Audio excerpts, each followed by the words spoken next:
જય જોહાર, જય આદિવાસી મિત્રો. આપણા આદિવાસી સમાજમાં જ્યારે કોઈ પણ છોકરાનું લગ્ન કરવાનું થાય ત્યારે સૌથી પહેલા તો સગાઈ થાય. એમાં કેવું થાય કે જે કોઈ પણ માણસ સગાઈ કરે તેને 5,000 રૂપિયા આપવા પડે, બરાબર.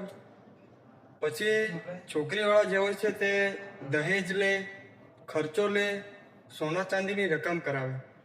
એટલે લગ્નના દિવસે જે દેખાદેખીમાં ખર્ચો થાય એ બધો થઈને લગભગ 12 થી 13 લાખ રૂપિયા થઈ જાય.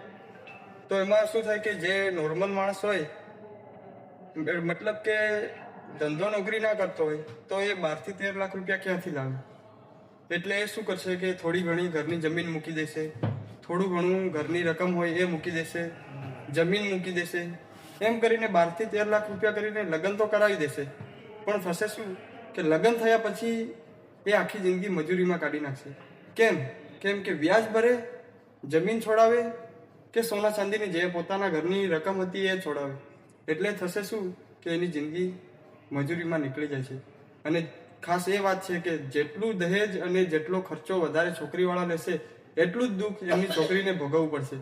માટે જો મારી વાત આ ખોટી હોય તો માફ કરજો. જય જોહાર, જય આદિવાસી.